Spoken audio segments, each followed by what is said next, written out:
మనం ప్రతిసారి air pollution గురించి మాట్లాడేటప్పుడు స్మోక్ గురించి, డస్ట్ గురించి, లేకపోతే వెహికల్స్ నుంచి, కార్స్ నుంచి, బైక్స్ నుంచి ఫ్యూయల్ బర్న్ అయిన తర్వాత వచ్చే పొల్యూషన్ ఉంటుంది, ఎగ్జాస్ట్ పొల్యూషన్. దాని గురించి మాట్లాడతాం. మనం ఎప్పుడు ఎయిర్ పొల్యూషన్ గురించి మాట్లాడడం. కానీ ఇప్పుడు సైంటిస్ట్ కొత్తగా ఒకటి గుర్తించారు, something new and something shocking. అదేంటంటే మనం ప్లాస్టిక్ ని పీలుస్తున్నాం అంట. ఇన్ని రోజులు మనం ప్లాస్టిక్ ని తింటున్నాం లేకపోతే ప్లాస్టిక్ ని తాగుతున్నాం అని మాత్రం అనుకున్నాం. కానీ ఇప్పుడు కొత్తగా జరిగిన రీసెర్చ్ లో తేలింది ఏంటంటే మనం ప్లాస్టిక్ ని పీలుస్తున్నాం అంట. ఎస్, చిన్న చిన్న టైనీ బిట్స్ ఆఫ్ ప్లాస్టిక్ ఉంటది కదా, అది మన కళ్ళకు కూడా కనబడదు. అది గాల్లో తేలుతూ ఉంటుందంట.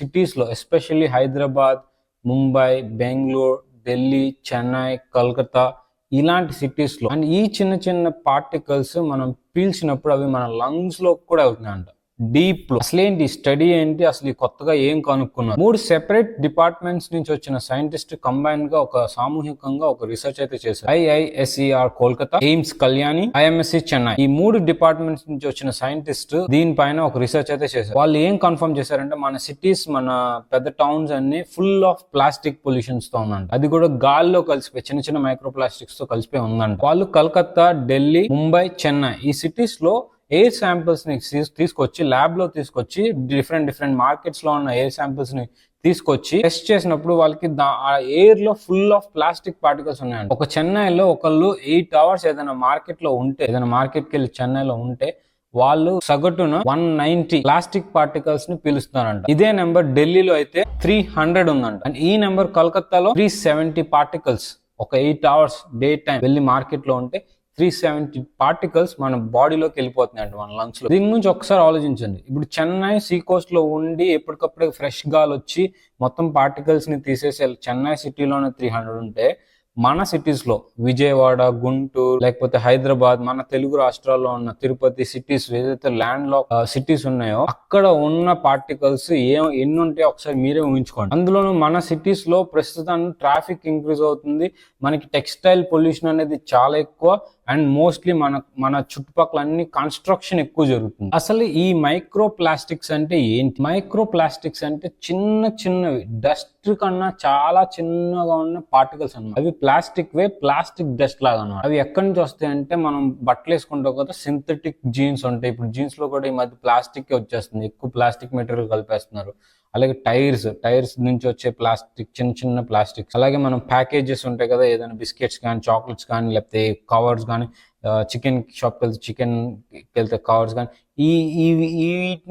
వీటి నుంచి విత్ టైం ఏమైపోతాయి అంటే ప్లాస్టిక్స్ అనేవి చిన్న పార్టికల్స్ లాగా మారిపోయి గాల్లో కలిసిపోతున్నాయి అంట. అవి ఈవెన్చువల్లీ మనం పీలుస్తాం. Especially plastic waste recycling units చుట్టూ, లేకపోతే టెక్స్టైల్ ఇండస్ట్రీస్ ఉంటాయి కదా దాని చుట్టూ, ఈవెన్ ఇండోర్ ఎయిర్ పొల్యూషన్ కూడా, ఇండోర్ ప్లాస్టిక్ పొల్యూషన్ కూడా, ఈవెన్ మన ఏసీ ఎయిర్ కండిషనింగ్ నుంచి కూడా ఇవి వస్తున్నాయి. ఇవి ఎందుకు ప్రాబ్లం? ఇవి ఎందుకు అసలు మనకి ఇష్యూ? సైంటిస్ట్ ఏం కనుగొన్నారు అంటే, ఈ plastic particles as it is plastic లాగా మనకు లోపలికి వెళ్ళట్లేదంట. ఈ ప్లాస్టిక్ దాంతో పాటు డిఫరెంట్ ఫంగస్, లేకపోతే different toxic elements like lead, కొన్ని మెటల్స్, హెవీ మెటల్స్ నుంచి వచ్చే చిన్న మెటలిక్ పార్టికల్స్ ని అవి ప్లాస్టిక్ కావడం వల్ల క్యారీ చేస్తున్నాయంట మన బాడీలో. కొన్ని చిన్న ప్లాస్టిక్ పార్టికల్స్ అయితే బ్యాక్టీరియా అండ్ ఫంగల్ స్పోర్స్ అంటారు. అవి మన డీప్ లంగ్స్ లోకి పెనెట్రేట్ అయ్యి ఈవెన్ పోర్స్ నుంచి కూడా లోపలికి వెళ్తాయి. అలాంటి బ్యాక్టీరియాని కూడా ఈ ప్లాస్టిక్స్ అనేవి క్యారీ చేస్తున్నాయంట. మామూలుగా బ్యాక్టీరియా లోపలికి వెళ్ళదు, కానీ ఇది పార్టికల్ లా ఉండడం వల్ల, బ్యాక్టీరియా దాని మీద ఉండడం వల్ల ఈ పార్టికల్ తో పాటు ఆ బ్యాక్టీరియా కూడా మన లోపలికి వెళ్తుంది. ఒకసారి అది లోపలికి వెళ్ళిపోతే మనకి డిఫరెంట్ ప్రాబ్లమ్స్ వస్తాయి. ఏంటవి? Inflammation, respiratory problems, hormonal changes, ఇంకా ఎన్నో లాంగ్ టర్మ్ దీర్ఘకాలిక వ్యాధులు కూడా వీటి వల్ల సంభవిస్తున్నాయి. ఇంకా భయంకరమైన పార్ట్ ఏంటంటే అవి తొందరగా బాడీని వదిలి వెళ్ళవంట. అవి లోపలే ఉండి అక్యుములేట్ అవుతా ఉంటాయంట, ఇంకా పెరుగుతూ ఉంటాయి అన్నమాట. ఒక స్టాక్ లాగా పెరుగుతాయండి ఈ పార్టికల్స్. మన తెలుగు రాష్ట్రాల్లో అనుకోండి, సపోజ్ హైదరాబాద్ లో తీసుకున్నారు అనుకో, అమీర్పేట్, కుక్కట్పల్లి, ఎల్బీ నగర్, ఇవి చాలా high traffic areas and also highly synthetic clothing వాడుతున్నారు. ఈ ఏరియాస్ లో ఎక్కువ ఉంటుంది. అండ్ మన ఇంకా other cities like Vijayawada, Guntur, Tirupati ఇలాంటి చోట ఎక్కువ మంది విజిటర్స్ వెళ్ళడం. సపోజ్ తిరుపతికి వెళ్ళారనుకో, ఎక్కువ మంది పిలిగ్రిమ్స్ వెళ్తారు.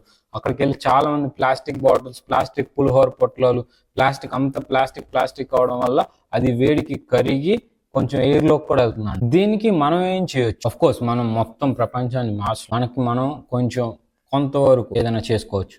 కొన్ని ప్రికాషన్స్ తీసుకోవచ్చు. అవేంటంటే, మన ఇల్లుని వెంటిలేట్ చేసుకోవడం. ఎప్పుడు బయట ఫ్రెష్ ఎయిర్ ఉన్నా, like suppose mornings or just rain పడింది అనుకోండి, రెయిన్ పడిన తర్వాత మీరు విండోస్ ఓపెన్ చేస్తే అప్పుడు ఫ్రెష్ ఎయిర్ ఉంటుంది. ఎయిర్ మొత్తం రెయిన్ కిందకి తీసుకెళ్ళిపోయి ఎయిర్ని ఫ్రెష్ ఎయిర్ అనేది మళ్ళీ సర్క్యులేట్ అవుతుంది అనమాట. ఆ టైంలో వెంటిలేట్ చేయడం is better. Indoor plants like money plant లేకపోతే తులసి చెట్టు ఇలాంటివి పెట్టుకోవడం వల్ల అది డస్ట్ పార్టికల్స్ని కూడా కింద సెటిల్ చేయడానికి హెల్ప్ చేస్తుంది. నెంబర్ 3, ఎప్పుడు క్లీన్ చేసినా వైప్ చేసేది వెట్ క్లాత్తో వైప్ చేయండి. డ్రై క్లాత్తో వైప్ చేస్తే ఏమైందంటే మనకి డస్ట్ పార్టికల్స్ మళ్ళీ గాల్లోకి వెళ్తాయి. అదే వెట్ అనుకోండి, తడితో డస్ట్ పార్టికల్స్ అన్ని లాగేస్తుంది. అలాగే రెగ్యులర్ గా మాప్ చేయండి. షూస్ ని, చెప్పుల్ని ఇంట్లోకి తీసుకురావద్దు, బయటే వదిలేయండి. నెంబర్ 4 వచ్చి సాధ్యమైనంత వరకు కాటన్, ఖాదీ, లైనన్ క్లోతింగ్ వాడండి. న్యాచురల్ గా వచ్చే బట్టల్ని వాడండి.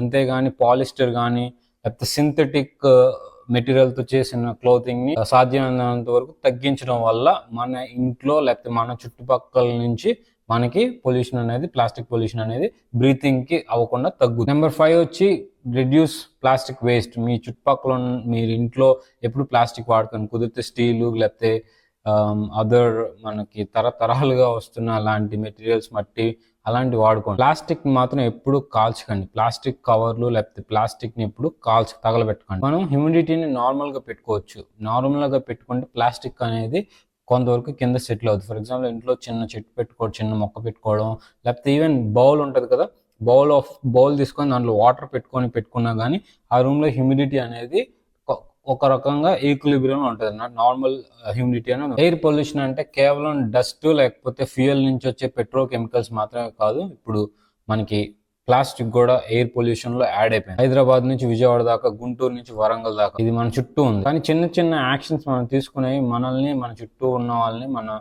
ఫ్యూచర్ ని కూడా కొంచెం బెటర్ చేస్తుంది. ఈ వీడియో మీకు నచ్చితే మీ ఫ్రెండ్స్ కి లేకపోతే మీ చుట్టుపక్కల ఉన్న వాళ్ళకి కూడా షేర్ చేయండి. ఇలాంటి మరిన్ని వీడియోస్ కోసం please share, like and comment my video. See you in the next video.